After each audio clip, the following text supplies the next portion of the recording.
Meus amigos, hoje a reflexão é um pouco mais longa, mas como estamos com mais tempo, acho que estou perdoado por isso. Vamos lá, conforme pesquisas, quando recebem a notícia de que estão com câncer, os pacientes apresentam 5 estágios psicológicos semelhantes. São eles a fase da negação, a da raiva, a da barganha, a da tristeza e, por último, a da aceitação.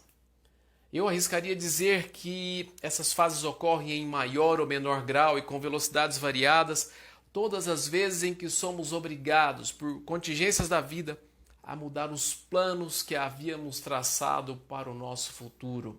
Futuro próximo, futuro longo, etc. Por exemplo, quando um aluno recebe a notícia do professor de que ele não poderá fazer a prova porque chegou atrasado, é provável que no primeiro instante o aluno diga: meu Deus, isso não é possível. Ele não acredita na notícia, é a fase da negação. Depois ele se revolta contra o professor que não lhe permitiu fazer a prova, é a fase da raiva, que frequentemente é dirigida para aquele que o anunciou a triste notícia. Na sequência, ele ainda tenta negociar com o professor a sua entrada para fazer o exame, é a chamada fase de barganha. Mas se não der certo, aí sim a ficha cai e ele se entristece na medida em que encara a realidade exatamente como ela é. É a fase da tristeza por aquilo que havia sido programado, mas não se consolidou. Enfim, chega a última fase, aquela em que o aluno para de olhar para o passado e começa a se reprogramar para o futuro com base num único caminho que lhe resta, o da realidade. Essa é a fase da aceitação, por alguns chamada também de fase de adaptação ou de resignação. Me permito aqui fazer uma descompromissada provocação. Se uma pessoa passa por isso, será que um país inteiro poderia percorrer esse mesmo caminho psicológico, mas de forma coletiva, todos juntos, caso uma situação atípica e inusitada alterasse os planos e projetos de todo mundo de uma só vez? Me arrisco a dizer que sim, pois vejam, fomos surpreendidos recentemente com a notícia de que deveríamos todos ficar em casa para nos proteger mutuamente do coronavírus. De início, muitos negaram. Continuaram saindo e mantendo suas atividades, mas aos poucos foram ficando cada vez mais dentro de suas casas. Ainda na fase de negação, outros pareciam estar de férias. Queriam ir para a praia de dia e fazer serenata na varanda à noite. Passada a fase de negação, vem a fase da raiva. Aqui, ainda com o objetivo de mudar esse cenário de quarentena que nos foi imposto, conforme recomendações da OMS, recomendações estas, diga-se de passagem, que são ratificadas pelas principais referências científicas do mundo e pela franca maioria das sociedades médicas também em nível mundial, muitos se revoltam e passam a atacar aqueles que insistem na defesa do distanciamento social.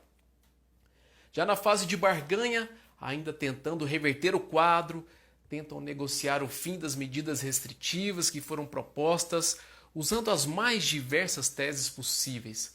Algumas bem interessantes no primeiro momento, é verdade, mas normalmente bem simplistas e que não trazem consigo o subsídio científico necessário e amplamente aceito, ou mesmo experiências reais de uso passado que possam ser generalizáveis e replicadas com sucesso. E mesmo assim, apesar de todas as tentativas contrárias, a realidade não muda.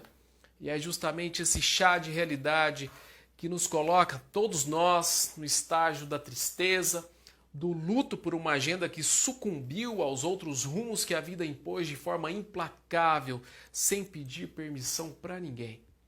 Nessa fase não há mais diversão, não tem coreografia para postagem, não tem música na varanda, nada disso. A tristeza é imensa, muitos se deprimem e alguns até dão cabo à própria vida em casos extremos. É o que parte da Itália vive hoje, com o sentimento e a culpa de terem errado a dose na hora de enfrentar com firmeza essa pandemia. Hoje gastam seus dias contemplando os recordes sucessivos de óbitos e se resignando. Interessante, Na sua origem, a palavra resignação nos remete à ressignificação, ou seja, ao ato de atribuir novos valores às coisas e assim agir a partir desse novo olhar, dessa nova perspectiva. Enfim, os que sobreviverem a tudo isso com o mínimo de sanidade mental chegarão então na última fase desse doloroso caminho, a fase da aceitação. A aceitação de que os planos de ontem já não fazem mais sentido para hoje e de que a realidade mudou sim, mas infelizmente foi para pior e é preciso se adaptar a ela.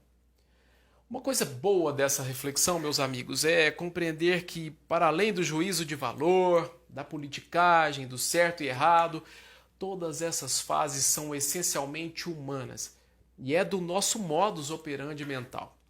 Em todas elas, dentro do repertório das condições de vida e da visão de mundo que cada um possui, o que as pessoas de boa fé buscam é fugir da dor e de um sofrimento ainda maior.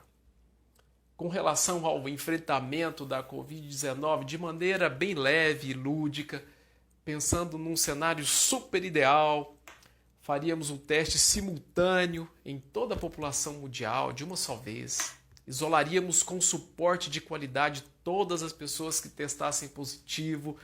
Lavaríamos o que sobrasse do mundo com álcool gel, água e muito sabão, só para esperar o remédio ou a vacina eficaz que acabamos de descobrir chegar pelos correios no endereço de nossas casas nos próximos dias. E nesse período é claro que os governos conseguiriam manter nossos empregos, nossos salários, nossas contas em dia e as empresas todas abertas. Infelizmente não vivemos nesse mundo ideal. Voltando para a realidade, na minha visão particular, e me permito expressá-la aqui com todo respeito aos que discordam, acho que temos duas opções no atual cenário brasileiro. Acreditar na corrente científica majoritariamente aceita ou não. Manter o distanciamento social o mais amplo e na medida do possível ou não. Diminuir o colapso já anunciado na saúde ou correr o risco de aumentá-lo ainda mais.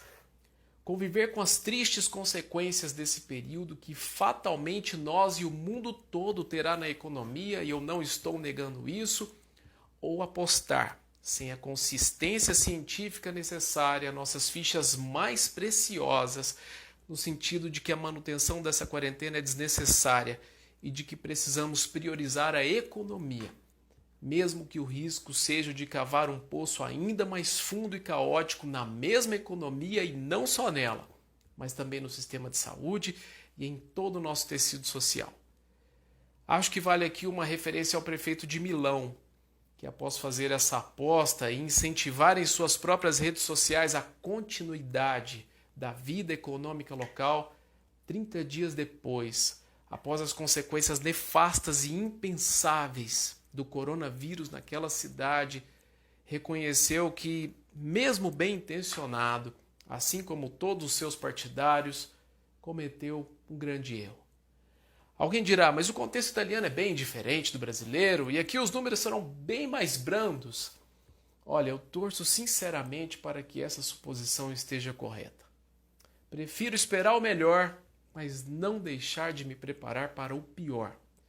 Há quem diga que o verdadeiro sábio é aquele que aprende com o erro dos outros e eu acredito nisso. Por cautela e prudência, nesse momento faço a opção de ser mais conservador e de me arriscar a pecar por excesso. Assim, se eu tiver que apostar, infelizmente, prefiro apostar que a situação aqui pode ser tão grave ou até mais do que na Itália. É claro que amanhã, quando toda essa ventania passar, é possível que alguém diga: eu falei que não deveríamos impor todas aquelas medidas restritivas que impomos. Vejam só a economia como está, que caos. É compreensível.